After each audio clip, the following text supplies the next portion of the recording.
Welcome to our channel, Behind My Story. Please like, share, and subscribe. Drastic and dire situations create heroes. No one makes history unless their story is inspiring or involves great pain and suffering, overcoming many obstacles and hardships. No one achieves glory without believing in themselves and their abilities, or at least, that's what I think. Sometimes your path to making history doesn't quite go according to plan. My story is a great example. I'm Joanna. I'm 21 years old. I live with my parents and my little sister Veronica. My father was a police officer. He was very brave. He was my idol. He believed in justice and sacrificed anything to see it done. One of my life goals was to be like him. I loved to see him in his uniform. I viewed him as a hero of sorts and believed the old adage that good always triumphs over evil. Unfortunately, that rosy affirmation doesn't always hold true in real life. My father's work used to keep him terribly busy. Nevertheless, he took a few hours off on Veronica's birthday so he could be there with us. Halfway through the party, Dad's work called and told him that a thug was holding a group of nursery kids hostages, demanding a large sum of money and a means to escape the scene. Dad had to leave to deal with the situation, so he excused himself, telling us that duty calls. We were used to seeing Dad dash off suddenly at various times to deal with crimes in progress, but something felt uneasy about that particular time. Dad arrived at the scene just when his colleagues were preparing to charge into the building at significant risk to the kids. Dad volunteered to enter alone to take out the criminal before anyone got hurt. He sneaked into the building and engaged the hostage taker in a gunfight. He managed to kill the thug, but was seriously wounded. He died days later. The whole police department and the city were saddened by his loss. They held a memorial service for Dad. This senseless crime and the loss of my dad galvanized me to enroll in the police academy. Mom tried her best to dissuade me, but I refused to budge. I passed the entrance exam and worked my way through it. It was a challenging program that required diligence, persistence, and patience. The training was quite difficult at first, with very few breaks, and everyone else was intelligent and competitive. In fact, I began to doubt if I could keep up with them. But then I dreamed of Dad hugging me and telling me that I was his hero and that he would always be at my side. When I woke up the next morning, I felt somehow different, more confident, more resolved to succeed. I worked even harder, and my instructors noticed and acknowledged my extra effort. I made friends, who soon gained confidence in my abilities. My grades improved considerably.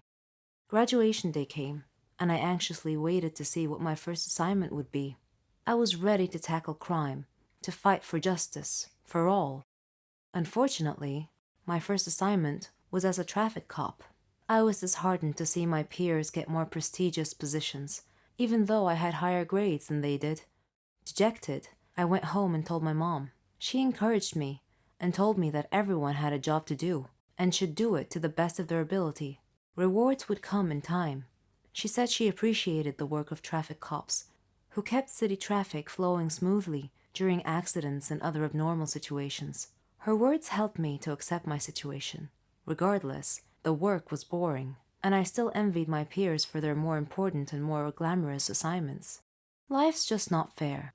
But remember those dire situations I mentioned earlier? Well, during one of my traffic control days, when a traffic light had failed, I noticed two black cars idling in front of a bank in a no parking zone. Initially, I thought it was the bank manager or some other VIP stepping into the bank for a quick stop. I turned my attention back to my traffic control and waved the cars waiting in the left turn lane to proceed to turn left.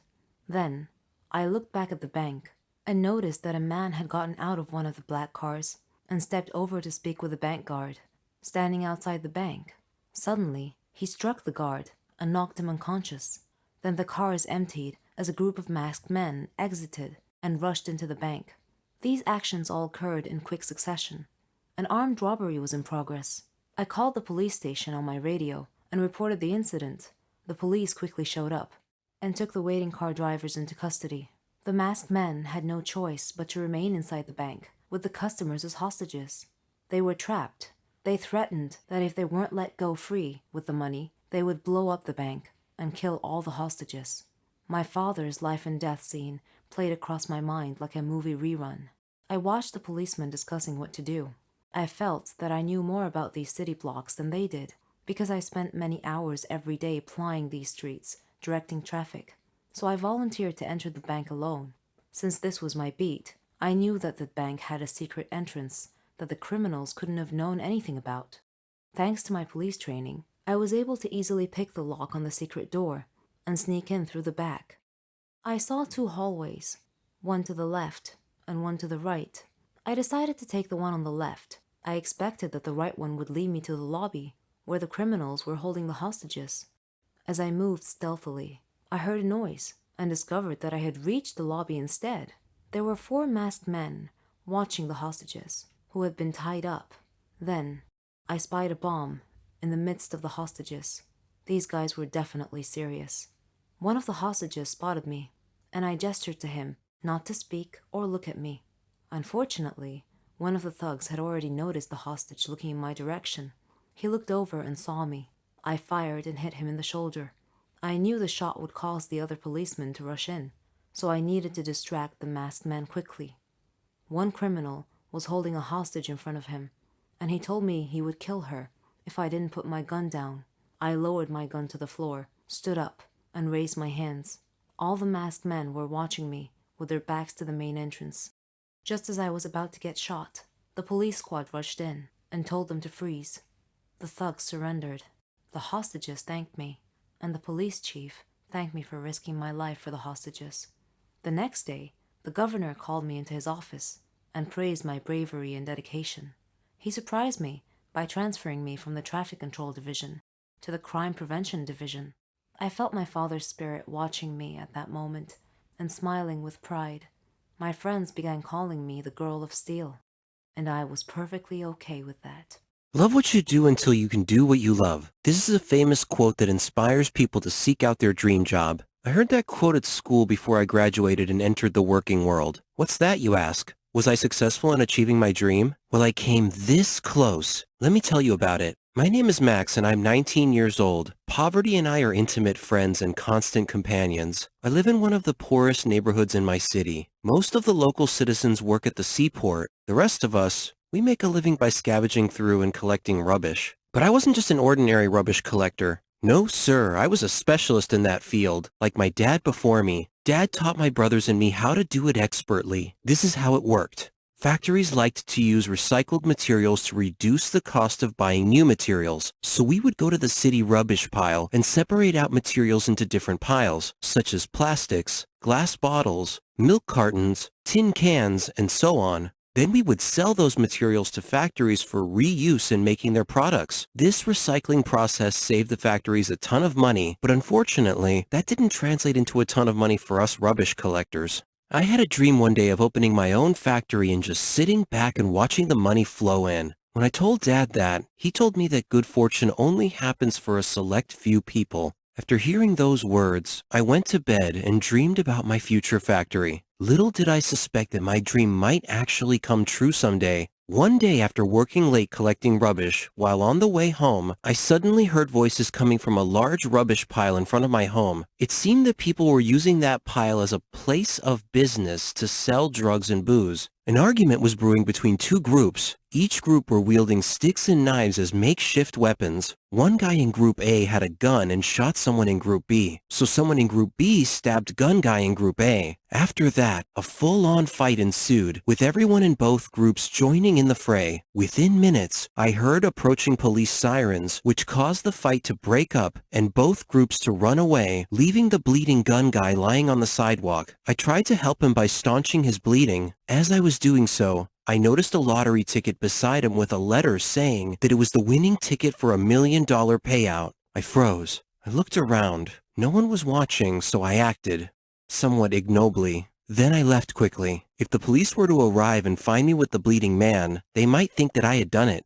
I rushed home and fell into an easy chair, taking a deep breath of relief. While I was telling Dad about what had happened, there was a knock on the door. It was the Group A and B gangs. The spokesperson for the two groups held a knife in my direction and said, "Hand over the lottery ticket or die where you stand." Needless to say, I handed it over post-haste. But then he said, "I'm sorry, you've seen too much. You have to die." I pleaded, "But I didn't see anything, I swear." Suddenly, there was a flash from a camera, and the whole group of thugs began laughing. "You've been pranked," Dad said, as he stepped out from the crowd. My brothers were behind him laughing too. "You've been pranked," Dad said, as he stepped out from the crowd. My brothers were behind him laughing too. While relieved that my imminent death had been postponed, I was deeply saddened that I had lost my $1 million chance to get my dream factory. What rubbish.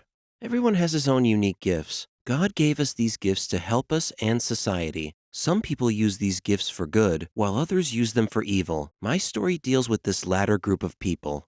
My name is Bill, and I'm 19 years old. My story begins when my sister Bella and I were both only 13 years old. My family consisted of just her and me. You see, we grew up in an orphanage where none of the children had parents. We used to wonder where we came from and who our parents were, but we could never get any clear answers, so we stopped asking such questions. Our lives had been quite normal up to that point, and then one day, a surprise dropped into our laps. Our parents showed up to take us home. We were stunned. Huh? Where had they been all these years? Why did they suddenly reappear? When we meet them for the first time, they cried and hugged us and apologized profusely. They told us that they would tell us everything when they took us home. So home we went. They had a large house. Dad was wealthy, and Mom was very educated. When we asked why they had abandoned us for 13 years, they told us that they were too poor to raise us, but now they were much better off financially, and they were able to take care of us now. Bella and I had felt like we had won the lottery and gone to heaven. We even had servants. We ate food dishes that we hadn't heard of before. We visited beautiful places and lived like a royal family. We were enjoying our new lives immensely. They treated us so nicely. Too nicely, in fact. Bella and I talked privately about why our parents were being so nice to us. They never criticized our behavior or made any demands off of us. This seems strange because we had heard about other kids whose parents were always arguing with them and forcing them to behave in a certain way. Then one day, we had stayed up late and we overheard our parents talking.